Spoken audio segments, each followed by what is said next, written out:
And what I noticed first was not the face. It was the gait. Michael always laughed with his whole face. That is what I remember now, when I let myself remember anything at all. When something struck him as genuinely funny, his jaw would drop just slightly before the sound came out, like his body needed a half second to decide if it was safe to be that unguarded. I used to tease him about it at the kitchen table on Saturday mornings, when he and Marie spread their research across every available surface.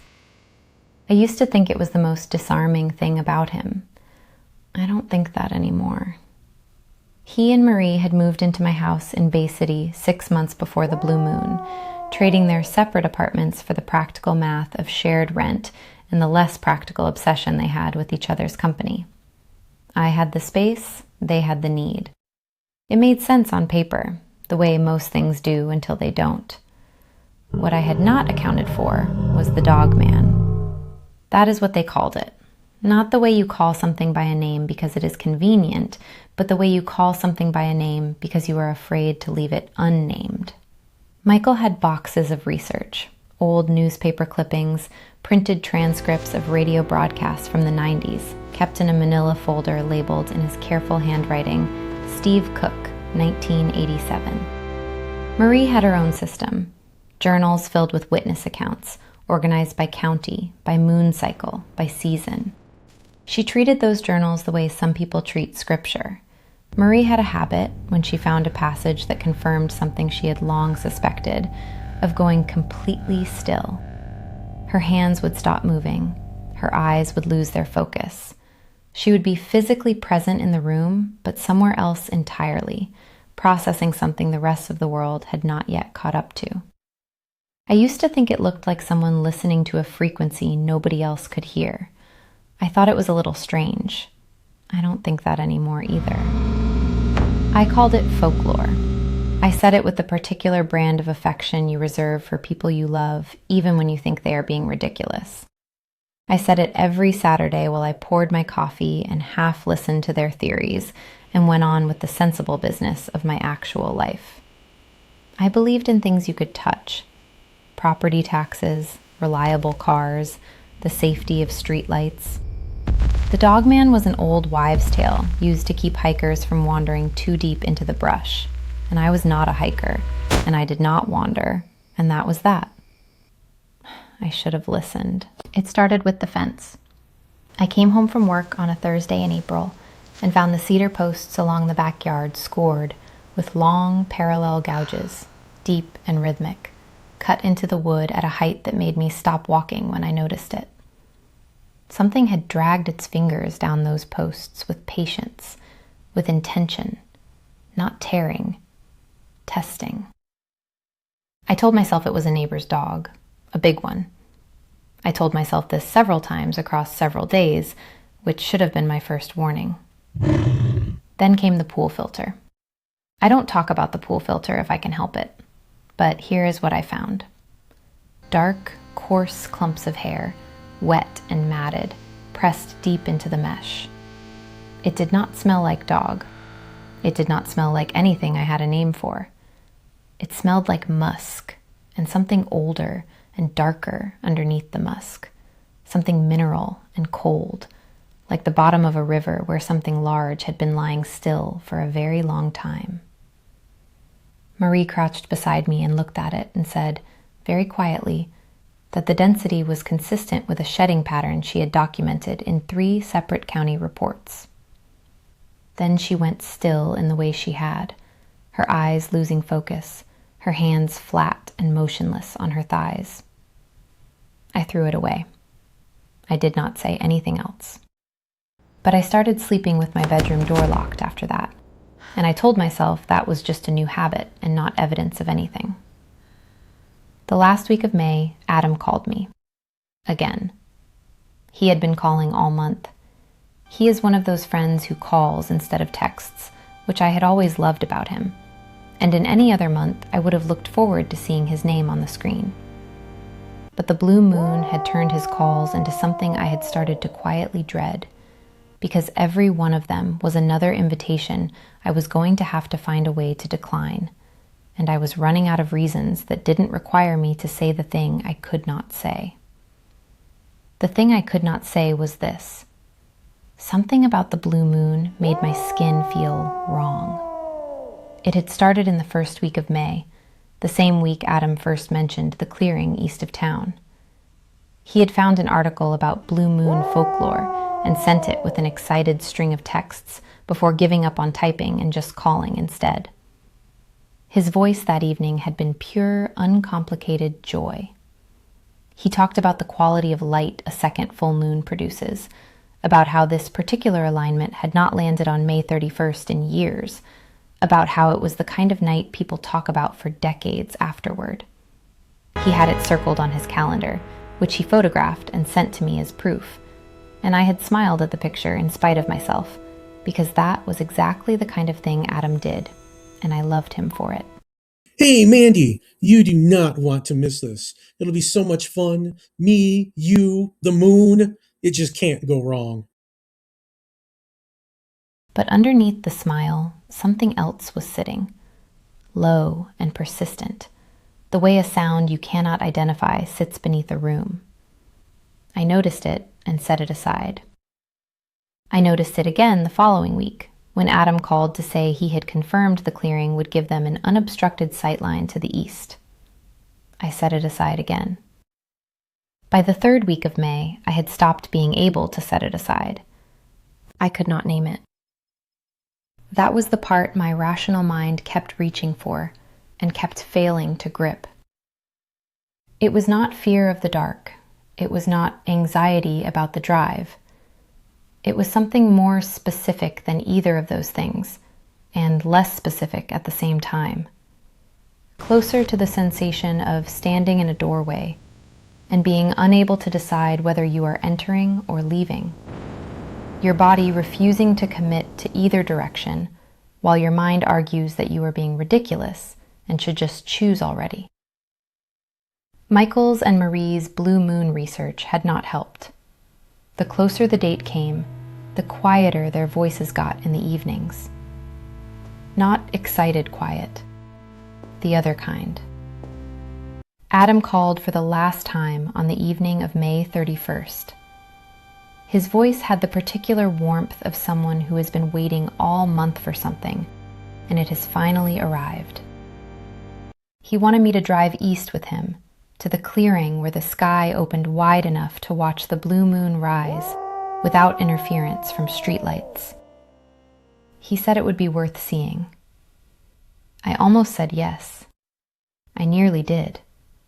His excitement was clean and honest, and I wanted to be inside it with him, wanted to sit in the dark and watch something beautiful and uncomplicated, and not think about pool filters or fence posts, or the low, persistent feeling that had been living beneath my thoughts for 3 weeks. But the moment I opened my mouth to agree, the feeling came back, stronger than it had been all month. Not located anywhere in my thinking, but absolutely present in my hands and my chest and the back of my throat.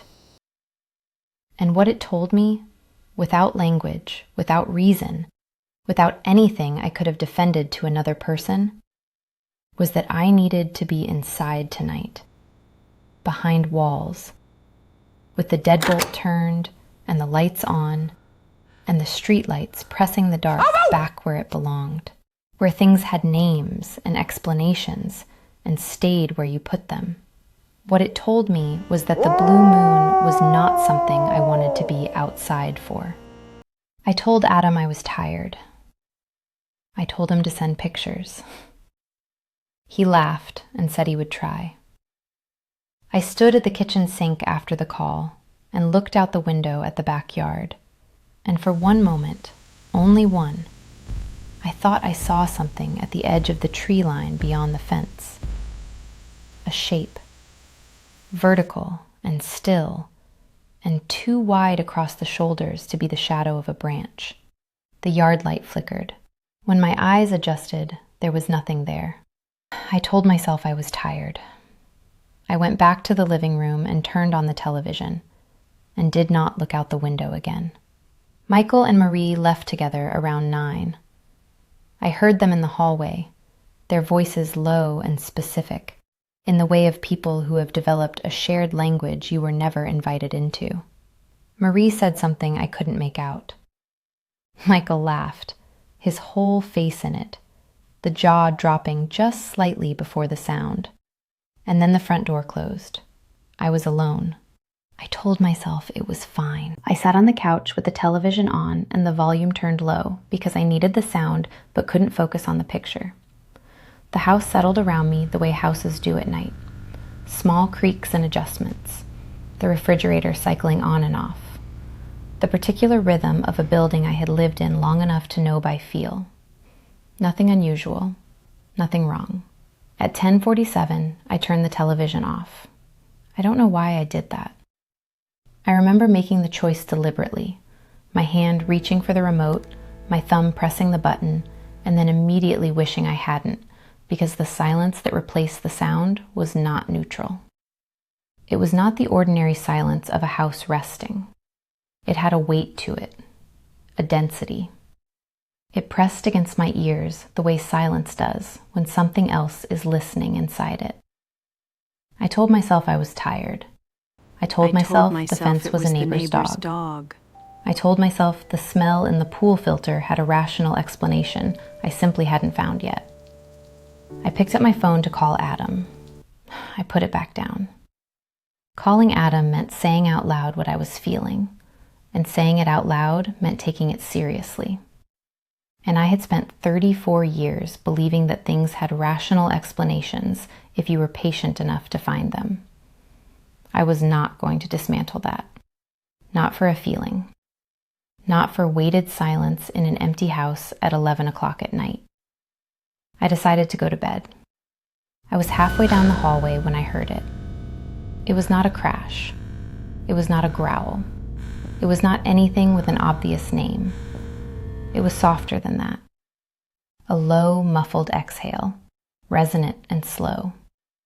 The sound a very large chest makes when it has been holding itself still for a long time and has just decided, quietly, to shift its weight. It came from inside the house. Not the yard, not the neighborhood. Inside. I did not move. I stood in the hallway and did not breathe, and waited for the rational explanation to arrive the way it always had before. The silence resumed, heavier now.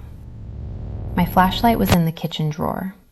I walked back for it the way you walk when you are performing calm for an audience of no one, measured and deliberate, my hand trailing the wall. I opened the drawer. I took the flashlight out. I turned it on and swept the beam across the kitchen. And the kitchen looked exactly the way kitchens look. For 1 second, I almost felt foolish. Then I smelled it. Musk. And underneath the musk, that older, darker thing. Mineral and cold. The bottom of a river where something has been waiting. The smell from the pool filter, except close now. Close enough to breathe. Close enough to mean something was here, and had been here long enough to leave itself on the air. It was in the house with me. I turned toward the back door without deciding to. Through the glass, I saw them. My flashlight beam and the strange blue bruise the sky had become. The moon that should have been full and blazing was nowhere visible, only its absence pressing down. That was all the light there was, and in it, against the glass, I saw Marie. Her white nightgown was damp and dirty at the hem, and she was not pressed against the door the way you press against something to escape it. She was leaning. Her arms hung at her sides, her head was tilted back, and her eyes were closed. She had gone still in the way she went still, hands limp, eyes unfocused behind the closed lids, present in the room, but somewhere else entirely, listening to a frequency nobody else could hear. I had watched her do it 100 Saturday mornings over cold tea and open journals, and I had always thought it was a little strange, I understood now what she had been listening for. Something stood behind her. I saw the fur first, dark and dense and matted in places, with the disarray of something that had been moving through brush and wood for a long time. Then the size, which was wrong. The shape of a man, but not the proportions of one. The shoulders too high, the arms too long, the spine curved forward in a predatory hunch that spoke not of pain, but of purpose. The posture of something built for the kind of speed that happens before you hear it coming. Then the snout. It was pressed against Marie's cheek in a slow, dragging motion, moving across her skin with a deliberateness that obliterated the possibility of accident. Possessive, claiming. The way you touch something you have already decided belongs to you, and want it to know that you have decided. Marie made a sound I could just barely hear through the glass. It was not a sound of fear. I stepped backward, and my shoulder hit the door frame, and the flashlight slipped from my hand and struck the floor with a crack that split the silence wide open. The creature's head came up. It did not look at the yard, or the fence, or the sky. It looked directly at me. Through the glass and the darkness and the distance between us, with the precision of something that had known exactly where I was standing long before the flashlight fell. It straightened, slowly, not with urgency, with patience. The way something rises when it wants you to have enough time to understand what you are looking at. It walked toward the glass. And what I noticed first was not the face. It was the gait, heavy and slightly rolling, the right shoulder dropping on each stride in that specific loose asymmetry I had watched cross my kitchen 100 times when Michael was comfortable, when Michael was happy, when Michael had forgotten to hold himself the way people hold themselves in public. My legs dissolved beneath me. I caught the wall. I pressed my back into it, and I watched it walk. And I could not stop watching, because the alternative was closing my eyes. And closing my eyes was not something I was able to do. I told myself it was not Michael. It could not be Michael. Michael was in the woods east of town, watching the blue moon that had swallowed the sky without appearing in it. Michael was safe and far from here. But the shoulder dropped on every other stride exactly the way his did. I tried to find something in the way it moved that was not him. I searched for it the way you search for an exit in an unfamiliar room, frantic and methodical at the same time. The fur, I told myself, the size, the snout. These things were not Michael. I organized them like evidence for a case I needed desperately to win. The right shoulder dropped again. I opened my mouth. I don't know what I meant to say. His name, maybe? Or nothing. Maybe just sound. The human reflex to make noise when the body has run out of other options. Nothing came out.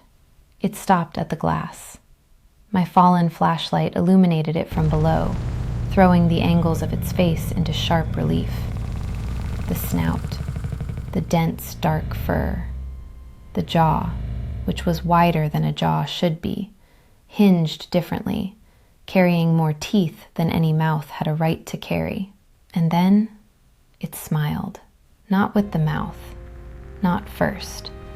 It smiled the way Michael smiled, from the outside in, a slow relaxation around the eyes before the lower face moved at all. That particular sequencing I had watched without realizing I was cataloging it across 6 months of shared mornings and coffee and stupid inside jokes at the kitchen table, where I called it all folklore, and he laughed with his whole face.